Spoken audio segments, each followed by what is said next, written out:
Hello दोस्तों, मेरा नाम डॉक्टर रविरल वत्स है। मैं NHS स्कॉटलैंड में जीपी हूं और ट्रेनिंग से मैं एक साइंटिस्ट भी हूं। आज के इस वीडियो में हम बात करते हैं कि जो टारगेटेड सेल थेरेपी होती है कैंसर के पेशेंट्स को, वो क्या चीज़ होती है और हम साथ में फिर से ये समझते हैं कि जो कैंसर है वो कैसे पनपता है।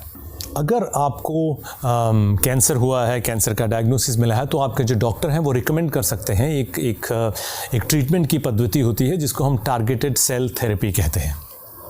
इससे पहले कि हम इस थेरेपी के बारे में जानें, हमें पहले थोड़ा कैंसर के बारे में जान लेना चाहिए। जो हमारी बॉडी है, हमारा शरीर है, उसके अंदर जो सेल्स होते हैं वो ग्रो करते हैं, वो बढ़ते रहते हैं, उनका नंबर भी बढ़ता है, साइज़ भी बढ़ते रहते हैं और ये एक सेल के जो साइकिल है वो इस तरह से नॉर्मली चलता है। जो सेल का न्यूक्लियस होता है वो इस पूरे प्रोसेस को, वो इस पूरी प्रक्रिया को कंट्रोल करता है।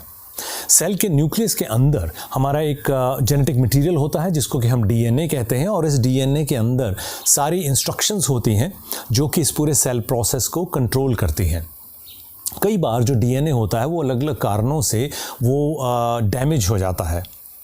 उसके चलते अक्सर तो DNA जो होता है वो अपने आप को रिपेयर कर लेगा, या फिर अगर नहीं कर सकता तो सेल को हिदायत दे दी जाती है कि वो मर जाता है, ख़त्म हो जाता है। कैंसर में कई बार जो ये DNA जो डैमेज हो जाता है, इसके चलते जो सेल डिवीज़न का जो प्रोसेस है, ये जो ग्रोथ और डेवलपमेंट का प्रोसेस है, ये भी डैमेज हो जाता है। DNA के वो हिस्से जो अपने आप को रिपेयर नहीं कर पाते या सेल्स को बता नहीं पाते कि उनको मरना है, तो इसके चलते जो वो सेल हैं जिनमें डैमेज DNA पड़ा है वो उसी तरह के सेल्स और बढ़ते जाते हैं और वो क्योंकि वो खुद को ख़त्म करने की हिदायत भी नहीं दे पाते, इसके चलते सेल्स का नंबर जो है वो बढ़ता जाता है। एक ट्यूमर, एक गांठ बन सकती है और ये जो गांठ है, ये जो सेल्स हैं कैंसर के, ये फिर कई जगह पर फैल भी सकते हैं। और जैसे जैसे ट्यूमर का साइज़ जो है वो बढ़ता है, वैसे जो ये ट्यूमर है, ये जो कैंसर है, उसकी जो ब्लड सप्लाई है, उसकी जो नसें हैं वो भी बढ़ने लग जाती हैं।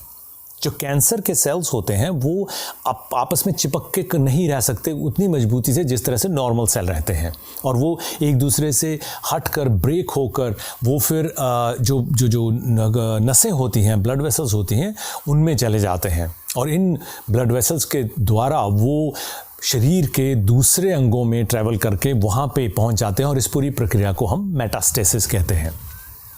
और साथ ही साथ जो ट्यूमर्स होती हैं, मतलब और ट्यूमर्स बन जाती हैं इसी मेटास्टेसिस के चलते, वो फेफड़ों में बन सकती हैं, लिवर में आपके बन सकती हैं, कई बार हड्डियों में, बोन्स में भी वो पहुंच जाती हैं। एक दूसरा तरीका है कैंसर जो है वो फैलता है, वो है आपके लिम्फेटिक सिस्टम के थ्रू।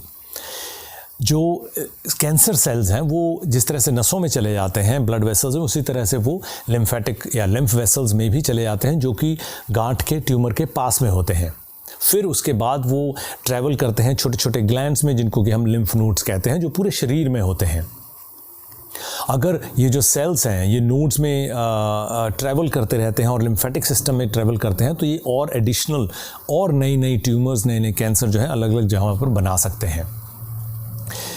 ये थी एक ओवरऑल सिनेरियो कि कैंसर कैसे बनता है और कैसे फैलता है। लेकिन अगर जैसा मैंने कहा कि अगर किसी को कैंसर डिटेक्ट हुआ है तो डॉक्टर्स रिकमेंड कर सकते हैं कि एक टारगेटेड कैंसर सेल थेरेपी उनको दी जाए। जो टारगेटेड कैंसर सेल थेरेपी होती है वो अटैक करती है जो ऐसे फीचर्स को जो सिर्फ कैंसर सेल्स पे पाए जाते हैं, और वो डैमेज जो सेल्स को करती है वो नॉर्मल सेल्स को नहीं करती, क्योंकि वो सिर्फ कैंसर सेल्स के खास फीचर्स को ही टारगेट करती है।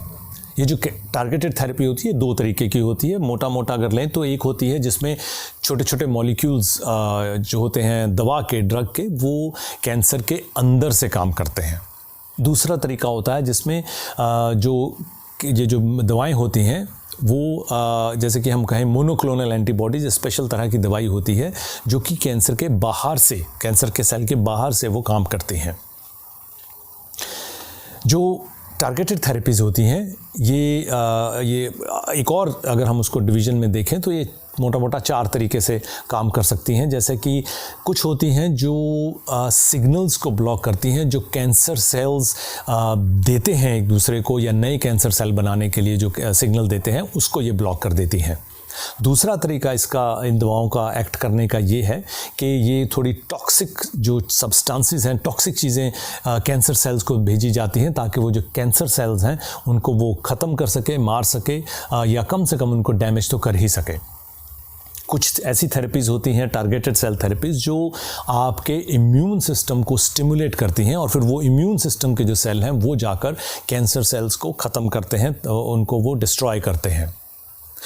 कुछ थेरेपीज़ टारगेटेड सेल थेरेपीज़ ऐसी होती हैं जो कि नई, जो जैसे मैंने पहले कहा, जो नई ब्लड वेसल्स बन रही होती हैं उनकी ग्रोथ को रोकती हैं, जो कि कैंसर सेल्स के अराउंड जो बन रही होती हैं उन नसों को बढ़ने से रोकती हैं, जिसके चलते जो खुराक जानी होती है कैंसर सेल्स को वो कम हो जाती है, वो बंद हो जाती है, जिसके चलते जो ट्यूमर है या कैंसर सेल्स हैं वो पनपते नहीं हैं। डिपेंडिंग ऑन कि आपको कैसी दवा दी जा रही है, तो ये टारगेटेड कैंसर थेरेपी की, तो उस हिसाब से आपको खाने वाली गोली भी दी जा सकती है। ये दवा एक खाने वाली गोली के हिसाब से दी जा सकती है, या इसका एक इंजेक्शन भी दिया जा सकता है मसल्स के अंदर, या फिर जो इंट्रावीनस इन्फ्यूजन होती है, इंट्रावीनसली भी ये दवा जो है आपको दी जा सकती है। तो ये था मोटा मोटा टारगेटेड सेल थेरेपी के बारे में और कैंसर के बारे में। मैं उम्मीद करता हूँ आपको ये इन्फॉर्मेशन लाभदायक लगी होगी। ख्याल रखिएगा दोस्तों।